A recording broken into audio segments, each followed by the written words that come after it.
Hi students, இந்த வீடியோல நம்ம 12th standard computer science chapter 7 python functionsல 1 marks ஓட clue words தான் பார்க்க போறோம். First பாருங்க, named block of code that is going to do some specific job. Okay, so named block of code ஒரு coding எழுதுறீங்க, அந்த codingக்கு பேர் வைக்கிறோம் அப்படின்னா that is called as a function. Okay, named block of code which is called as a function. ஒரு function தன்னைத்தானே கால் பண்ணிச்சுன்னா that function is called as a recursive function. Okay, and then anonymous unnamed function. Okay, ஒரு ஃபங்க்ஷனுக்கு நேமே இல்லை அப்படின்னா அந்த function நம்ம என்னன்னு சொல்லுவோம்னா we call it as a lambda function. Okay, an unnamed function is called as a lambda function.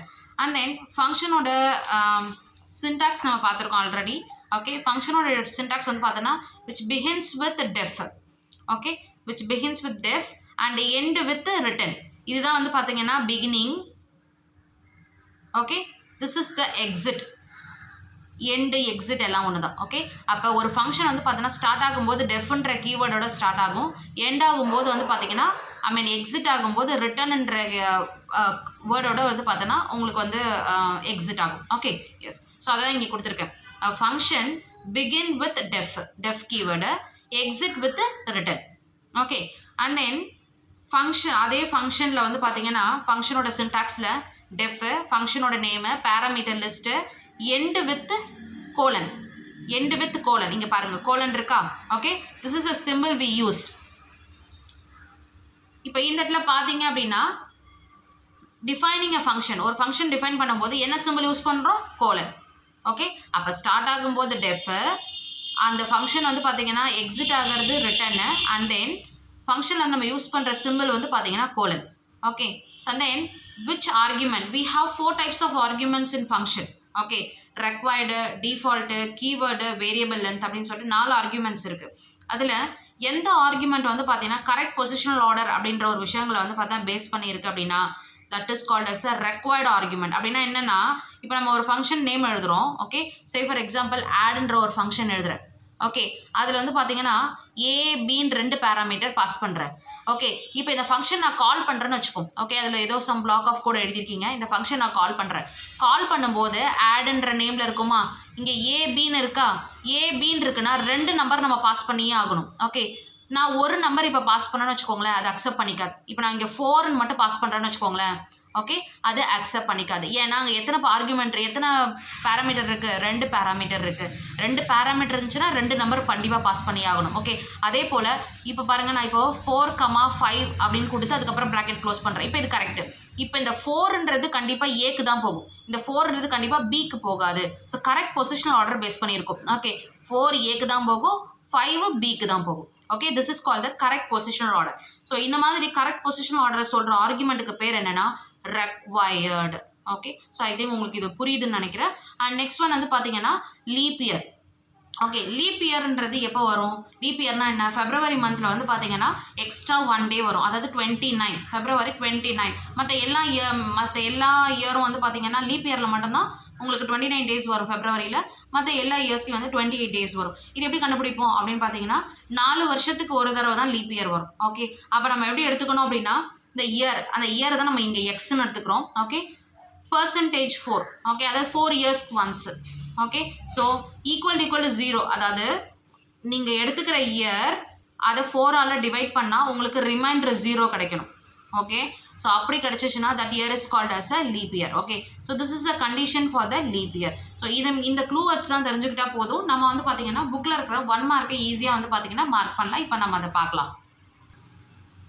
Now see the first question, a named block of code. நான் ஃபர்ஸ்டே சொல்லிட்டேன், named block of code வந்துச்சுன்னா என்ன சொல்லணும்? which is nothing but the function. ஒரு lines of வந்து பார்த்தோன்னா ஒரு set of code இருக்கும், அதுக்கு ஒரு பேர் வைக்கிறோம். Okay, so that is called as a function. Okay, that is going to do some specific job. A function which call itself, ஒரு function தன்னைத்தானே கால் பண்ணிச்சுன்னா அந்த function நம்ம என்னன்னு சொல்லுவோம்? we call it as a recursive function. இதுக்கு famous example நான் எல்லா வீடியோலையும் அடிக்கடி recursive function பற்றி பேசும்போது ஒரு எக்ஸாம்பிள் சொல்லுவேன், which is nothing but the factorial. Okay, அப்போ recursive function சொன்னாலே எக்ஸாம்பிள் என்னது? ஃபேக்டோரியல் தான். உங்களோட ப்ராக்டிக்கலுக்கு ஃபர்ஸ்ட் ப்ரோக்ராமே இந்த ஃபேக்டோரியலை பேஸ் பண்ணி தான் இருக்குது. Okay, and then which function is called as anonymous unnamed function. ஒரு ஃபங்க்ஷனுக்கு பேரே வைக்கல அப்படின்னா அந்த ஃபங்க்ஷனுக்கு பேர் என்ன? lambda function. Okay, anonymous unnamed function, ஒரு ஃபங்க்ஷனுக்கு பேரே இல்லைன்னா அந்த ஃபங்க்ஷனுக்கு பேர் என்ன? Lambda function. ஒரு ஃபங்க்ஷன் தன்னை கால் பண்ணிச்சுன்னா அந்த ஃபங்க்ஷன் பேர் என்ன? Recursive function. ஒரு பிளாக் ஆஃப் கோடுக்கு ஒரு பேர் வைக்கிறீங்க அப்படின்னா அது பேர் என்னது? Which is nothing but function. Okay, already நான் ஃபங்க்ஷனை பற்றி சொல்லும்போது அதோட சின்டாக்ஸ் காமிக்கும் போது நான் உங்களுக்கு சொல்லியிருப்பேன். Which are the following keyword is use to define or begin. Okay, begin the function block. Okay, ஒரு ஃபங்க்ஷன் பிளாக்கை வந்து பார்த்தீங்கன்னா பிகின் பண்ணும்போது நம்ம வந்து என்ன கீவேர்டு யூஸ் பண்ணுவோம்? டெஃபர். ஓகே, டெஃப்ன்ற கீவேர்டு தான் நம்ம யூஸ் பண்ணுவோம். அப்போ எண்ட் ஆகும்போது என்ன இருக்கும்? Which are the following keyword is use to exit a function block. ஒரு ஃபங்க்ஷன் பிளாக்கை எக்ஸிட் பண்ணும்போது எண்ட் பண்ணும்போது என்ன கீவேர்டு யூஸ் பண்ணுவோம்? ரிட்டர்ன் யூஸ் பண்ணுவோம். ஓகே, அதே போல் ஒரு ஃபங்க்ஷன் வந்து பார்த்தோன்னா டிஃபைன் பண்ணும்போது நம்ம என்ன சிம்பிள் யூஸ் பண்ணுவோம்? லாஸ்ட்டாக நான் காமிச்ச சிம்பிள் என்னது? colon. Okay, while defining a function, which are the following symbol is used? We using colon. Okay, so this is very simple. இந்த மூணு வந்து பாத்தீங்கன்னா ஒரே type of question. Okay, ஒரு function block start பண்றது def, exit பண்றது return, என்ன symbol use பண்றோம்? colon. ஓகே, ஒரு ஃபங்க்ஷனுக்கு வந்து பேரே வைக்கிறேன்னா அந்த ஃபங்க்ஷன் பேர் என்ன? Lambda function. ஒரு ஃபங்க்ஷன் தன்னை கால் பண்ணிச்சுன்னா அந்த ஃபங்க்ஷன் பேர் என்ன? Recursive function. Named block of கோட்னு சொன்னா என்னது? Which is nothing but the function. Okay, and next correct position order. எந்த argument வந்து பார்த்தீங்கன்னா correct position order பேஸ் பண்ணியிருக்கு? which is nothing but the required. 4 types of arguments சொன்னேன்னா okay, default, keyword, required, variable அந்த மாதிரி 4 arguments இருக்கு. Okay, this is a very important book inside detailed question. Okay, so அதில் வந்து பார்த்தீங்கன்னா correct positional order base பண்ணி இருக்கிற argument என்ன அப்படின்னா ரெக்வயர்டு. அடுத்த கொஸ்டின் பாருங்க, இது வந்து பார்த்தீங்கன்னா நீங்கள் 10th ஸ்டாண்டர்டில் பார்த்துருப்பீங்கல்ல, அசர்ஷன், ரீசன் அந்த மாதிரியான கொஸ்டின் இது. Read the following statement and choose a correct statement. Okay, first question பாருங்க, இதில் 2 கொடுத்துருப்பாங்க, இதை பேஸ் பண்ணி வந்து பார்த்தீங்கன்னா ஆன்சர் கண்டுபிடிக்கணும். இன் Python you don't have to mention the specific data type while defining a function. ஆமாம், ஏன் அப்படின்னு பார்த்தீங்கன்னா நீங்கள் வந்து பைத்தானை பொறுத்த வரையில் டேட்டா டைப்பை கொடுக்கவே வேண்டாம். அப்போ அது எப்படி டேட்டா டைப் கண்டுபிடிக்கும்? Which is very simple. நீங்கள் ஒரு வேரியபிள் கொடுக்குறீங்க, அந்த வேரியபிளுக்கு நீங்கள் என்ன டேட்டா கொடுக்குறீங்களோ, இப்போ நான் a is equal to 10ன்னு சொல்கிறேன். 10ன்றது ஒரு முழு நம்பர், ஒரு ஹோல் நம்பர். ஓகே, ஸோ அப்போ 10ன்றது ஒரு இன்டீஜர். அதே ஏக்கு இப்போ நான் 12.5ன்னு கொடுக்குறேன்னு வச்சுக்கோங்களேன். அப்போ 12.5ன்றது என்ன?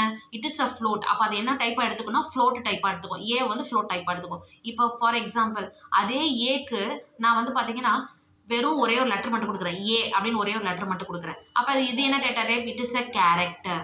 அதே ஏக்கு if I am giving computer அப்படின்னு ஒரு வார்த்தையை கொடுக்குறேன், it is a group of characters, right?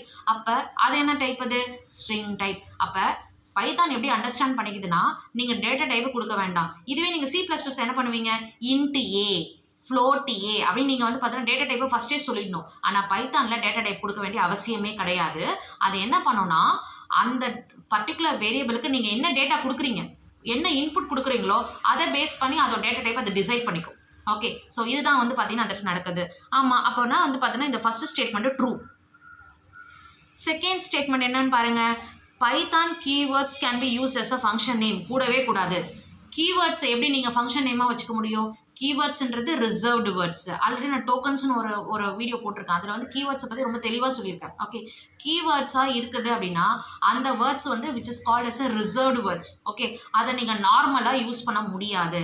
அப்போ செகண்ட் ஸ்டேட்மெண்ட்ன்றது false. Okay, first statement true, second statement வந்து ஃபால்ஸு. அப்போ இதில் எது மேட்ச் ஆகுதுன்னு நீங்கள் பார்க்கணும். ஓகே, போத் ஆர் கரெக்ட் கண்டிப்பாக கிடையாது. ஃபஸ்ட்டு ராங்னு சொல்கிறாங்க, ஃபஸ்ட்டு ட்ரூ தானே, அப்போ சியும் கிடையாது. போத் ஆர் ராங் இல்லை, ரெண்டுமே ஃபால்ஸ் கிடையாது. அப்போ ஃபஸ்ட்டு ஏ பாருங்கள், first is correct and second is wrong. அப்போ first correct true, second false wrong. Okay, அப்போ ஆன்சர் என்னவா இருக்கும்? ஏவாக தான் இருக்கும். இப்படி நீங்கள் அண்டர்ஸ்டாண்ட் பண்ணிக்கிட்டு ஒரு ஆன்சரை எழுதும்போது தான் உங்களுக்கு ரொம்ப ஈஸியாக இருக்கும். அப்படி உங்களுக்கு அதை அண்டர்ஸ்டாண்ட் பண்ணிக்கணும்னா உங்களுக்கு கான்செப்ட்ஸ்லாம் கிளியராக இருக்கணும். கான்செப்ட்ஸ் கிளியராக இல்லை அப்படின்னா நம்ம வந்து பார்த்திங்கன்னா இதை ரீட் பண்ணி அதோட உண்மைத்தன்மையை புரிஞ்சுக்கிட்டு அதுக்கப்புறம் மார்க் பண்ணுறதுன்றது கஷ்டமாக இருக்கும். பட் இந்த மாதிரி கொஷின்ஸ் தான் அதிகமாக வந்து பார்த்தீங்கன்னா 1 மார்க்கில் கேட்பாங்க. ஓகே, அண்ட் நெக்ஸ்ட் பாருங்கள், pick the correct one to execute the given statement successfully. இங்கே என்ன கொடுத்துருக்காங்க பாருங்கள், if ஒரு கண்டிஷன் கொடுக்குறாங்க, அந்த கண்டிஷன் என்னன்னு இந்த இடத்துல சொல்லலை. print x is a leap year. அப்போ இது ஒரு லீப் இயர் கொஷின்றது உங்களுக்கு தெரிஞ்சிருச்சு. லீப் இயருக்கு என்ன கண்டிஷன் யூஸ் பண்ணுவீங்க? ஆல்ரெடி நான் சொன்னேன், 4 இயர்ஸ்க்கு ஒன்ஸ் தான் லீப் இயர் வரும். அப்போ இயரை வந்து பார்த்தீங்கன்னா இங்கே எக்ஸ்ன்ற வேரியபிள் கொடுத்துருக்காங்க. அப்போ எக்ஸ், ஓகே, அதுக்கப்புறம் 4 இயர்ஸ்க்கு ஒன்ஸ் தான் சொல்லியிருக்கேன். அப்போ நீங்கள் கண்டிஷன் எப்படி எழுதணும் அப்படின்னு பார்த்தீங்கன்னா பர்சன்டேஜ், அதாவது மாடுலோ சிம்பிள், அதுக்கப்புறம் 4, அதாவது the year divided by 4. Okay, அப்படின்னா தானே 4 இயர்ஸ்க்கு ஒன்ஸ் அப்படின்னு வரும். அப்போ எந்தெந்த இயர்லாம் 4ஆல் டிவைசபிள் ஆகுதோ, ஓகே, எந்தெந்த இயர்லாம் 4ஆல் டிவைசிபிள் ஆகுதோ அந்த இயர்லாம் லீப் இயர். இப்போ சே ஃபார் எக்ஸாம்பிள் நம்ம எடுத்துக்கலாம் 2000 எடுத்துக்கிட்டோன்னா 2000ன்றது வந்து பார்த்தீங்கன்னா 4ஆல் டிவைசிபிள் ஆகும். ஓகே, அப்போ எதெல்லாம் டிவைசிபிள் ஆகுது அப்படின்னா உங்களுக்கு ரிமைண்டர் 0 கிடைக்குது அப்படின்னு அர்த்தம். கரெக்டுங்களா? எந்தெந்த இயர்லாம் 4ஆல் டிவைசிபிள் ஆகி ஓகே ரிமைண்டர் 0வாக கிடைக்குதோ அந்த இயர்லாம் we called as a leap year. அப்போ 2000 வந்து பார்த்தோன்னா 4ஆல் டிவைசிபிள் ஆகும், அப்போ அது ஒரு லீப் இயர். 2004 4ஆல் டிவைசிபிள் ஆகும், அப்போ அது ஒரு லீப் இயர். 2008 டிவைசிபிள் ஆகும், அப்போ அது ஒரு லீப் இயர். 2000 வந்து பார்த்தீங்கன்னா 12 டிவைசிபிள் ஆகும், அப்போ அது ஒரு லீப் இயர். ஓகே, ஸோ இப்படி தான் நீங்கள் வந்து பார்த்தீங்கன்னா லீப் இயரை கண்டுபிடிக்கணும். அப்போ லீப் இயரோட கண்டிஷன் இதுதான். ஓகே, இது எங்கே வந்து பார்த்தீங்கன்னா மேட்ச் ஆகுதுன்னு பார்த்தீங்கன்னா x %4 = 0. So this B option is matching to this condition. So this is the answer for this 9th question. Okay, and coming to the 10th question, which of the following keyword is used to define a function test python? அது எந்த function பேர் வேணாலும் இருந்துட்டு போட்டோம். Okay, எப்படி begin ஆகும்? டெஃப்ன்ற கீவேர்டால தான் begin ஆகும். ஓகே, ஸோ அதுதான் வந்து பார்த்தீங்கன்னா இங்கே கொடுத்துருக்காங்க. So which of the following keyword is used to define a function test python? எந்த ஃபங்க்ஷன் வேணாலும் இருக்கட்டும். ஓகே, இங்கே டெஸ்ட் பைத்தான் இந்த இது ஃபங்க்ஷன் பேர், யூசராக டிஃபைன் பண்ணுற ஃபங்க்ஷன் பேர். ஆனால் இதுக்கு முன்னாடி என்ன வரணும்? டெஃப்ன்ற கீவேர்டு வரணும். அப்போ இந்த ஆன்சர் எங்கே இருக்குது? சி ஆப்ஷனில் இருக்குது பாருங்கள். Okay, this is very very simple 1 marks. So 1 மார்க்ஸை நீங்கள் இப்படி படிச்சுக்கிட்டிங்கன்னா உங்களுக்கு இந்த இயர் முடிகிற வரலாம் வந்து பார்த்தீங்கன்னா உங்களுக்கு மறக்கவே மறக்காது. ஸோ ஐ திங்க் உங்களுக்கு இந்த 1 மார்க்ஸ் புரிஞ்சிருக்குன்னு நினைக்கிறேன். ஸோ பிடிச்சிருந்துச்சுன்னா லைக் பண்ணுங்கள், சப்ஸ்கிரைப் பண்ணுங்கள், and press the bell icon for getting the notification. Thank you for watching.